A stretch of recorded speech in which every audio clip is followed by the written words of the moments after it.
Bankai!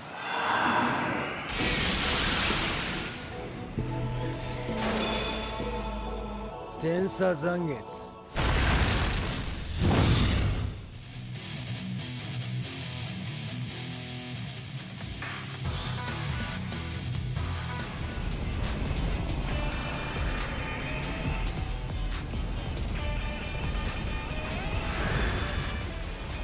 黒崎一郎。死神対抗だ。 Alright, time for another Bleach statue unboxing, and one for the main character of the series once more, Kurosaki Ichigo, specifically wielding his Bankai after learning the truth of his powers during the 1000-year Blood War arc made by Dark King Studio. The box is pretty standard with a picture of the statue, like the red and black coloring given to it, and I also like the font they used for Ichigo's name.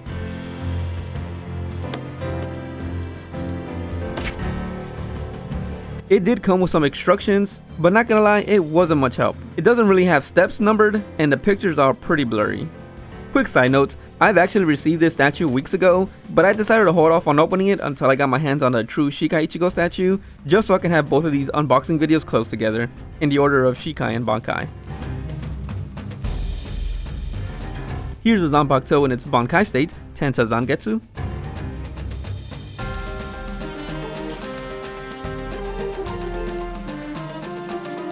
The upper portion of the body, really liked how it turned out.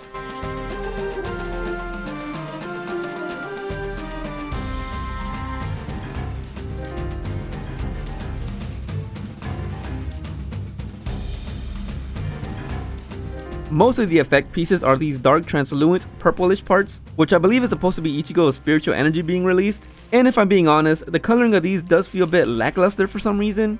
Maybe I expected them to be brighter or possibly shinier. Don't know how to put it really. Now on to the second layer. First thing I had to check out is the base itself, which has even more of these purple effect pieces than I thought. While I do like the details given to the rocks and how they're positioned, the random rubble is pretty generic, and I am not the biggest fan of the random skulls added to the bottom because there seems to be no correlation to Ichigo himself, at least to my knowledge. This little detail would make a little more sense for a Yamamoto statue for example, however I do love how the studio added the hollow mask to the bottom, a cool callback since Ichigo stops wearing it after the Rancor arc.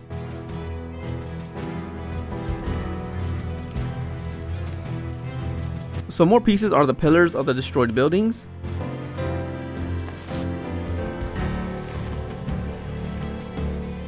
Now this statue does include two head sculpts. The first one is Ichigo's standard head, which turned out great. Love the face expression and the sculpting for the hair.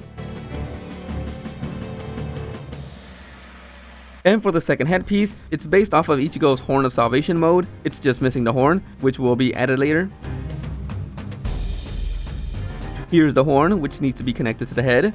Quick side note, I love the Horn of Salvation design, and I can't wait to see that animated.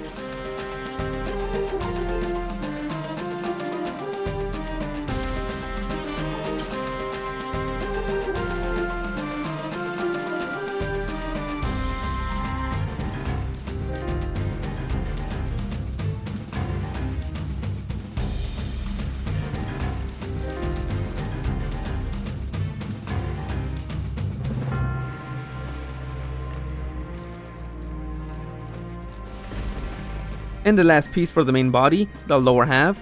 This Ichigo's pose is one of my favorite parts of the statue, and I loved how it turned out.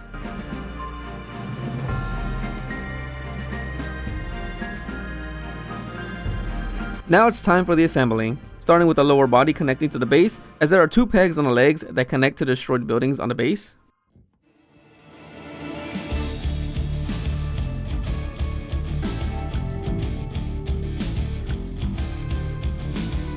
Then to add the pillars, followed by the effect pieces, which I actually struggled quite a bit. The instructions barely helped sadly. While I love how the statue turns out in the end, I will say I think this might be the first time I was a bit underwhelmed with the base. I think it largely stems from the random skulls added, but also the coloring for the effect pieces. I do love the details given to the rubble, as it represents the destroyed buildings of the Warwelts I believe, during his fight against Yhwach, and I do love how the effect pieces are positioned, resembling the first time Ichigo uses his Bankai after his Royal Guard training.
Also, a lot of the pieces, unfortunately, barely fit into their given positions. As in, they would wiggle in place a lot, which was quite annoying to deal with. At least the studio gives you a large rubber clay, putty substance to help these pieces stick into place.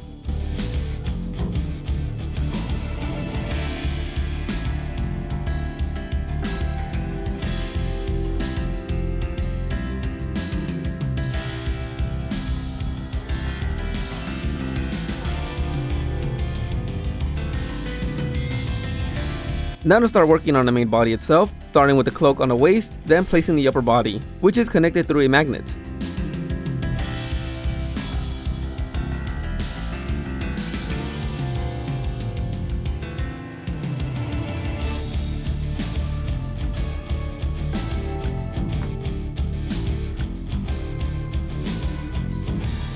And now for the Zanpakuto itself, as it needs the chain portion to be connected first, which was a little difficult to put together since it's small, but I do love how this turned out.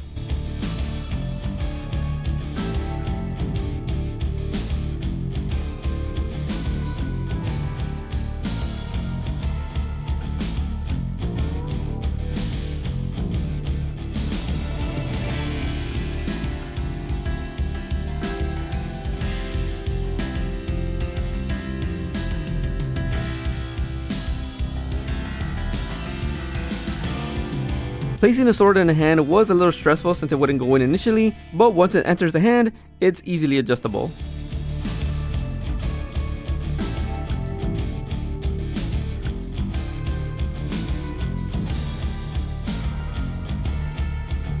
Now to put in the first head sculpt, starting with the standard piece. And before switching heads, need to put in a horn to complete the look.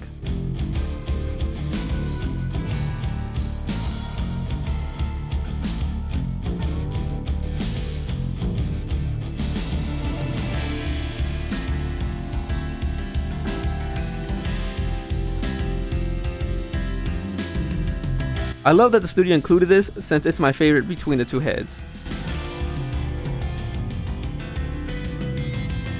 The statue from the base up to the headpiece, it's roughly 10.5 inches in height. And up to the tip of the blade, it's roughly 14.5 inches. Now here's a display of the completed Ichigo statue, which looks incredible once everything is assembled. Love the statue's pose, as it looks like Ichigo's rushing forward in battle while preparing to swing his blade. And again, I love how the effect pieces are positioned. Thankfully, nothing was broken or damaged. The statue also costed me $235 USD, with the shipping being $60. When I started to collect resin statues, having Ichigo in his true Bankai state at the end of the manga was one I've been searching for a long time, especially since I wanted to have the main characters from the big three in their strongest forms together. This includes Naruto in his 6th path mode against Madara, and although One Piece still hasn't ended, I wanted one of Luffy in his Gear 5th form. Also, I'm glad the studio gave this Ichigo the Horn of Salvation head sculpt, since it's the culmination of his powers, as he's no longer afraid of himself. It slightly resembles his holification he used against Ukiura, and the form that merged Tensa Zangetsu look during the Bankai training. And I want to say, Ichigo has some of my favorite designs in the series. However, at the time this was revealed, I was not the biggest fan of the Zanpakuto's appearance. I don't really know what I imagined, but I was pretty hyped after seeing the reveal of Ichigo's true Shikai, and I was excited to see what Ichigo would pull out now that he has access to his full powers. However, as the years went by and reading the ending many times, I've come to accept the design, to the point that I really like it now. The one thing I did like from the beginning though, is that his Bankai is now white in color, unlike the previous iterations where it was a black blade. Now that was just the appearance alone. In terms of story relevance, I was pretty disappointed that the Bankai was immediately shattered after Ichigo activated it. Yhwach did mention he was afraid of Ichigo's powers, but we as the readers never really get to see it be used. Sure, Ichigo did eventually kill Yhwach with a surprise attack later, but I did want to see Ichigo pop off by himself, especially after he unleashed the Gran Rey Zero Getsugatensho attack beforehand. Also, this is something I wanted personally, but I expected Ichigo to somehow reconstruct his broken blade, similar to how Quincy's recreate their bows, to showcase Ichigo's Quincy powers, and at the same time, to overcome the Soul Reaper's broken Bankai problem, since this would only be unique to Ichigo. However, that didn't happen sadly. Again, as the years went on, I didn't really mind it as much anymore. I do, however, hope we get to see a bit of an extended fight in the anime. They already did this with the first Ichigo versus Yhwach fight, so there's still that slimmer of hope left. I am excited to see how the anime will adapt Ichigo using his Bankai, and how will anime onlys react to it, so that's something to look forward to.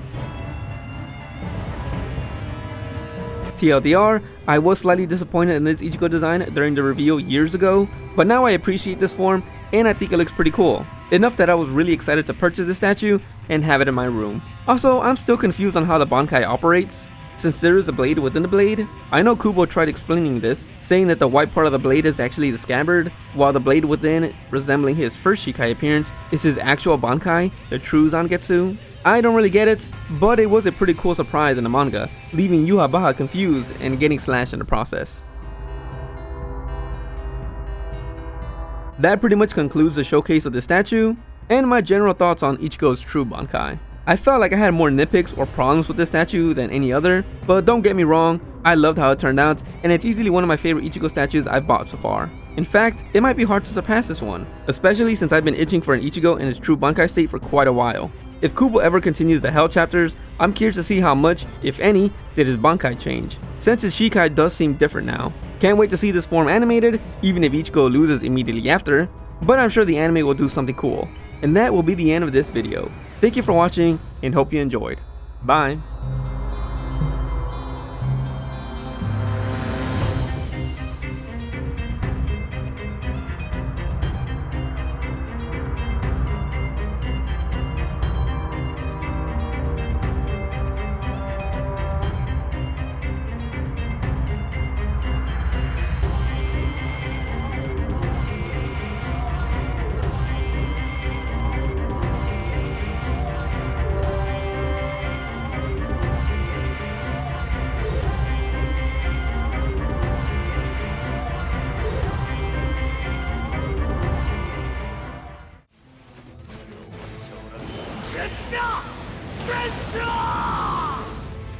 これで全部終わりだ。